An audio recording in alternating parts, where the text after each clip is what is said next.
Assalamualaikum warahmatullahi taala wabarakatuh. Saya Muhammad Ashraf bin Muhammad Fazil, nombor metrik 276547. Saya wakil daripada kumpulan E Kota Baru. Tajuk yang kami pilih untuk pembentangan kali ini adalah cukai pendapatan di negara Jepun.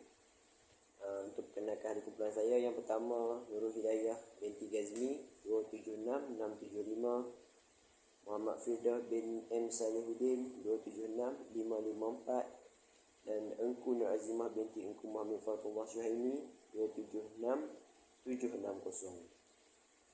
Untuk pengenalan, cukai pendapatan yang mula dilaksanakan di England pada tahun 1799 sebagai salah satu sumber pendapatan bagi menampung kos peperangan. Namun pada tahun 1816, cukai tersebut telah berjaya dihapuskan oleh kerana mendapat bantahan yang kuat dalam kalangan masyarakat tempatan dan juga dalam kalangan ahli parlimen sendiri. Pada zaman sekarang, cukai pendapatan dikenakan dalam kebanyakan sistem pencukaian di seluruh serata dunia.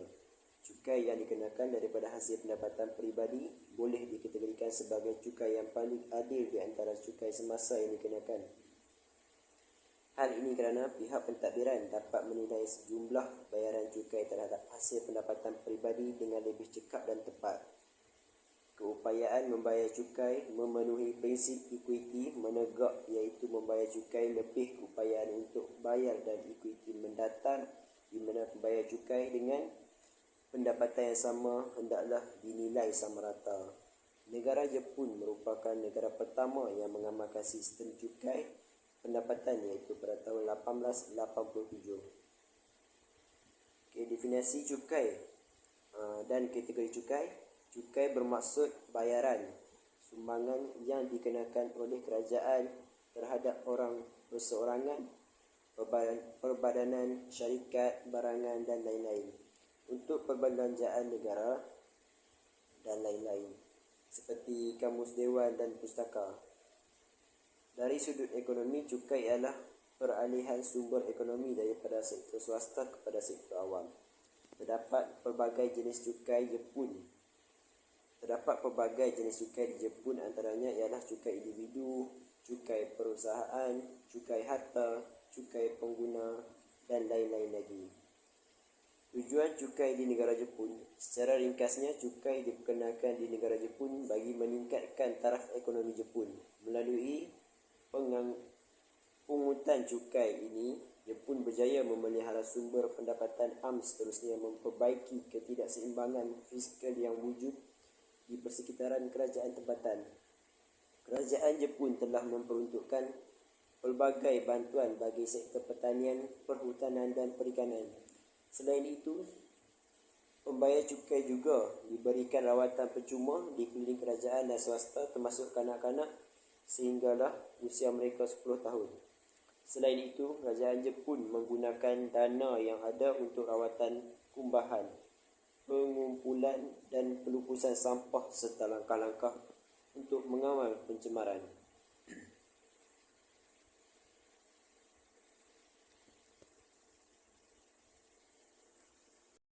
Assalamualaikum, saya Nurul Hidayah binti Gazmi, nombor metrik 276675, akan memulakan pembentangan saya dengan pengelasan cukai di Jepun.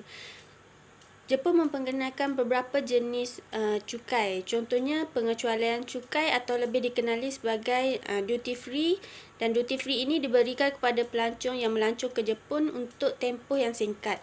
Duty free ini juga hanya boleh didapati di sekitar lapangan terbang T Galleria di Okinawa dan beberapa tempat lain. Jepun juga telah memperkenalkan cukai tambahan pada 2013 dengan mengenakan cukai sebanyak 2.1% ke atas cukai pendapatan negara individu. Selain itu, Jepun juga mengenakan cukai kenderaan kepada pemilik kereta, trak dan bas. Kadar cukai di Jepun pula pada tahun 1950 adalah sekitar 20% untuk pendapatan daripada 50,000 yen dan 55% bagi pendapatan melebihi 500,000 yen. Pada zaman sekarang, Jepun antara negara yang mengenakan cukai paling tinggi di kalangan negara Asia dan kadar catatan cukai berjumlah sekitar 55.95% daripada pendapatan. Prinsip percukaian di rakyat Jepun akan membayar dua jenis cukai yang berbeza setiap tahun. Jepun mengenakan cukai Juminzel dan Shotokuze. Juminzel ialah cukai pemas tautin di mana cukai kediaman dan cukai penduduk akan disalurkan kepada kerajaan tempatan iaitu wilayah atau bandar kediaman pembayar cukai tersebut. Shotokuze pula adalah cukai yang dibayar kepada kerajaan negeri dan pejabat daerah yang digunakan untuk membiayai pembangunan setempat. Juminzel dikenakan sebanyak 5% hingga 40% ke atas setiap individu, manakala Shotokuze dikenakan sebanyak 10% ke atas pendapatan setiap individu. Kesimpulan dari sini, kita dapat melihat cukai merupakan perkara yang sangat penting untuk membantu menstabilkan ekonomi sesebuah negara. Sebagai rakyat yang bertanggungjawab untuk melihat negara mereka membangun, hendaklah ikhlaskan hati dalam membayar cukai kepada pihak kerajaan. Jika kita tidak mahu membayar cukai, maka kerajaan tidak mempunyai hasil negara yang mencukupi untuk membina berbagai struktur. Negara Jepun merupakan satu-satunya negara di Asia dengan kadar cukai yang begitu tinggi yang berjumlah hampir 55.95% daripada hasil pendapatan. Assalamualaikum, saya Engku Nurhazima binti Engku Muhammad Fatullah Suhaimi, nombor kad matrik 26777670.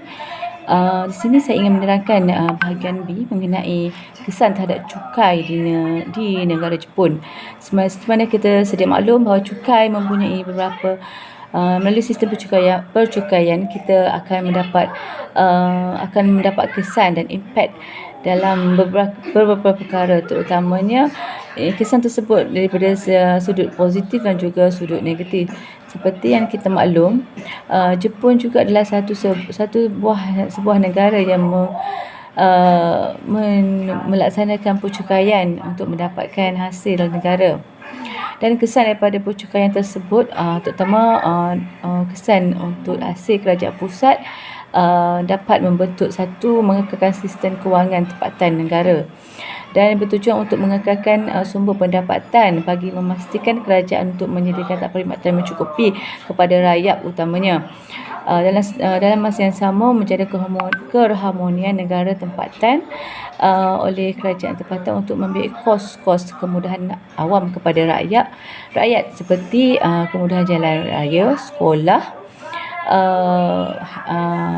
kebajikan sosial, keselamatan awam dan juga kebersihan dan juga pertanian. Manakala untuk kesan melalui sistem percukaian juga memberi pertumbuhan kepada ekonomi.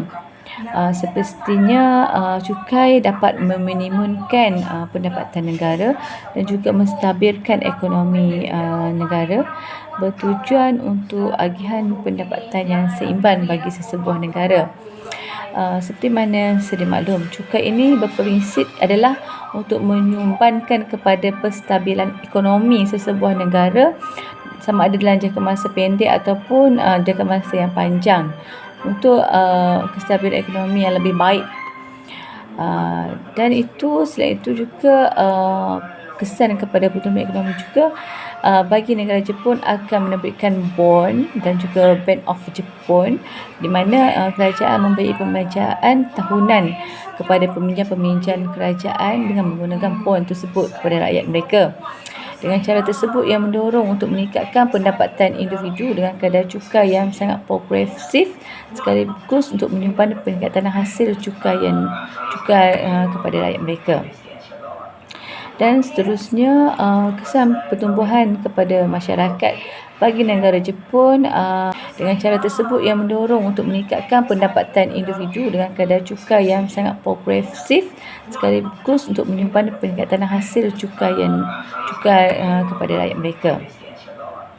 Dan seterusnya, kesan pertumbuhan kepada masyarakat bagi negara Jepun, ia sangatlah seperti mana negara lain, seperti sebenarnya cukai ini secara langsung ia membebankan juga kepada rakyat, kerana cukai yang sangat tinggi dikenakan kepada golongan kepada rakyat di negara tersebut, terutamanya kepada golongan yang kurang kemampuan untuk membayar cukai.